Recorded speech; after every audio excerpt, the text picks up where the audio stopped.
Hi, friend. So we're going to try to finish the book in this session, so it might be a little bit longer than normal. We were introduced yesterday to a couple new characters. We had Val, the mail carrier, and we were introduced to Pearl, her best friend, who is finally coming back from Oregon. So let's begin. Chapter 20. My dad had some time off from work the next day, so we sat outside together and waited for Val. While we waited, I asked him, "If you had to write about a famous person, who would you write about?" What a great question, he said. "Let me think." He did some thinking. Then he said, "I might write about Amelia Bloomer." "Who's that?" I asked. "She's famous for wearing pants," he said. Long ago, when women only wore long, heavy skirts that were hard to move around in, Amelia Bloomer thought they should get to wear pants too. "Oh," I said. I was worried. I knew nothing at all about famous people. Then I wondered if the Bloomer lady's pants were ever too big. And then I saw Val, waving at us. We hurried to her. "This is my dad," I said. "Oh, nice to meet you," Val said. Then she said, "One moment, please." And from the top of her bag, she pulled out a letter. "For Miss Eleanor Abigail Kane," she said. "But don't get too excited." "Well, why not?" I asked. I took the envelope and looked at it and saw why not. It wasn't from Bibi. It was from my school. I opened that thick envelope and pulled out a long letter. And while Val delivered the rest of her mail, I read that long letter with my dad. It said, "Dear third graders, my name is Mrs. Campanelli. I am your new teacher. I hope you are having a wonderful summer. I am getting ready for the start of third grade. Here are 4 things I am going to do to get ready. First, I am setting up our classroom. I want everything to be ready when you get here. Second, I am going to get a haircut, because when my hair gets too long, it gets a little crazy. Third, I have picked out the shirt I will wear on our first day. It is a green and blue checked shirt. It is my favorite shirt. I wear it on special occasions, and the first day of school is a very special occasion. I have enclosed a picture of me in my favorite shirt, so you can know what I'll look like on the first day of school. Except my hair will be a little less crazy. Fourth, I am reading a little every day, because reading is a very important part of third grade, and it is good to get in the habit of reading every day. I recommend that you start reading a little every day too, to help you get ready for the third grade. And if you want, you could send me a picture of you. You could draw it or take it with a camera, whatever you like. I have included an empty envelope addressed to me. Just put the picture in and mail it off. Don't worry about whether the picture will arrive before school starts. I will enjoy getting it whenever it comes. I look forward to receiving your pictures and seeing all of you in person, and having a terrific school year. Your teacher, Mr. Campanelli. Chapter 21. I like to draw, so I decided to draw a picture for Mr. Campanelli. Before I started drawing, my dad asked, "Do you know what you'll wear on the first day of school?" "Yes," I said. I went to my closet and showed him my white sundress. It was plain white on top with 2 big orange flowers near the bottom. "Grandma Sadie gave it to me, remember?" I said. "Oh, that rings a bell," he said. "All my best clothes are from Grandma Sadie," I said. "Your grandma has excellent taste," my dad said, "and you will look wonderful on the first day of school." And after I drew a picture of me in the sundress, and then in my very neatest handwriting, I wrote Mr. Campanelli a note. I wrote, "Dear Mr. Campanelli, here is a picture of me in my first day of school dress. I drew my hair a little short because I will get a haircut too. I think you will see my hair and my dress before you get this letter, because the mail takes forever. Your student, Eleanor." Chapter 22. When my mom came home, I showed her Mr. Campanelli's letter and my drawing and my note. I had a lot to tell her. "I have to read every day," I said. "Oh, good," my mom said. "There's nothing better than reading." "And I have to call Pearl in Oregon," I said, "and read Mr. Campanelli's letter to her, because she won't have gotten it. No problem, my mom said. And I had to get a haircut, I said.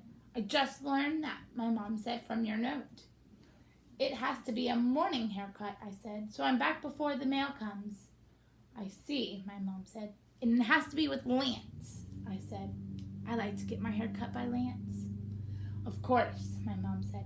And I had to get it cut just like that, I said, pointing to my picture. Oh, goodness, my mom said, squinting at the picture. Then she said, I will make the perfect appointment, I promise. And she did. She made the perfect appointment. Then she wrote the date and time for me on a big piece of paper, and we taped it to my bedroom door. So we would see it all the time, and we wouldn't forget. Chapter 23. The next time Natalie came, she said, I brought surprises. Then she opened her bag and pulled out a photo album and a camera. That photo album was filled with pictures of flowers, giant orange flowers and little white flowers, even bright blue flowers like the ones I've seen in pictures of my mom's wedding bouquet. Natalie knew the names of every single one of those flowers. I took most of these pictures upstate, she said. I need more pictures from Brooklyn. Would you like to go on a walk with me and take pictures of Brooklyn flowers? I would, I said.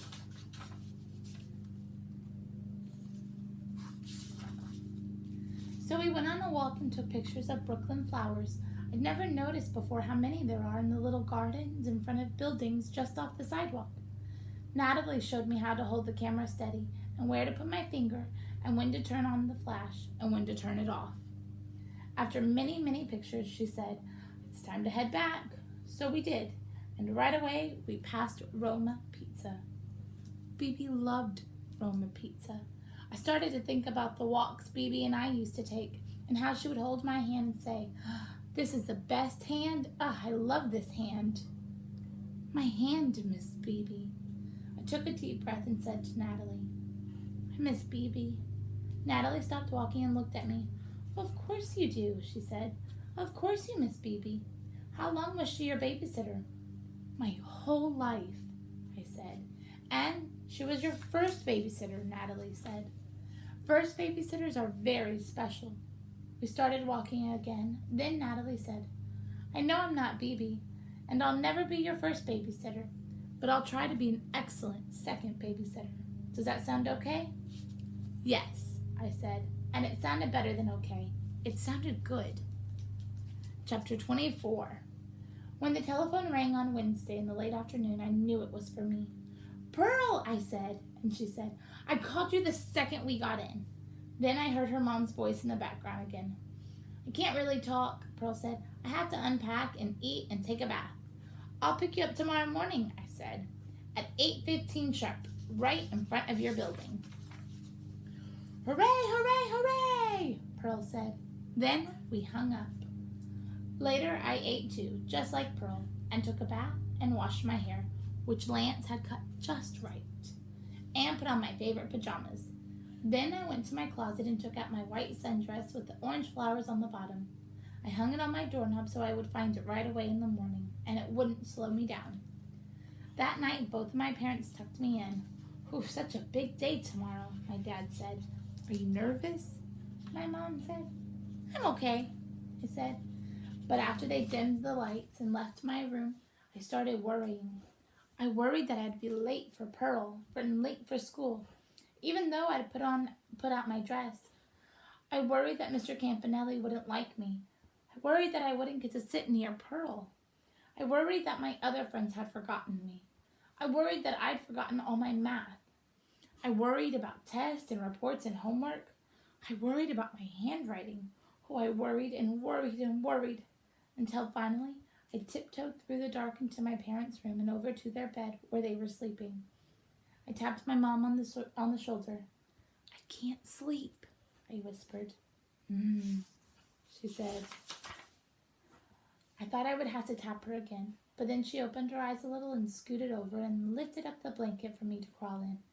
She put her arm over me, and I slept right there, right next to my mom, the whole rest of the night. Chapter 25. We were right on time for Pearl and right on time for school. Mr. Campanelli was at the door of the classroom waiting for us, smiling, with his green and blue checked shirt, and his shorter hair that was not so crazy. And all my friends were back. Nora had me necklaces for me and Pearl. Katie ran up and hugged me.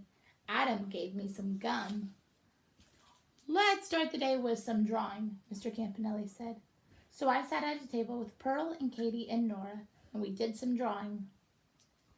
Then Mr. Campanelli read us poems and asked us to write poems of our own.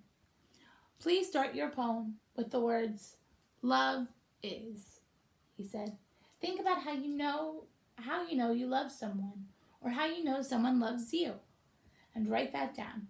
Ask me any questions you want. And don't worry about this a bit. It's our very first day after all. We're just getting warmed up. So I got paper and a pencil and I did some thinking. Then I wrote my poem. I wrote, "Love is calling me Ellie. Love is ice on my arm. Love is 3 green barrettes. Love is lemonade."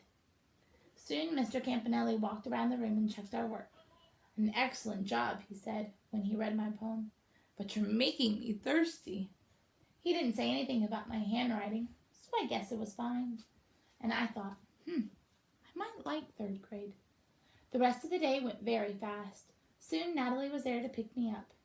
"Here," I said when she came in, "this is for you." I handed her one of the pictures I had drawn earlier. A picture of flowers in a little garden just off the sidewalk. "I love it," Natalie said. "It's perfect. Thank you." Then Pearl came over. I didn't want her to say anything about BB, and she didn't. Instead, she said to Natalie, "You have the most beautiful hair I have ever seen." "Oh, goodness," Natalie said. She ran her hand over her ponytail. "Thanks." Then Natalie smiled at Pearl, and Pearl smiled at Natalie. And I felt happy. Chapter 26.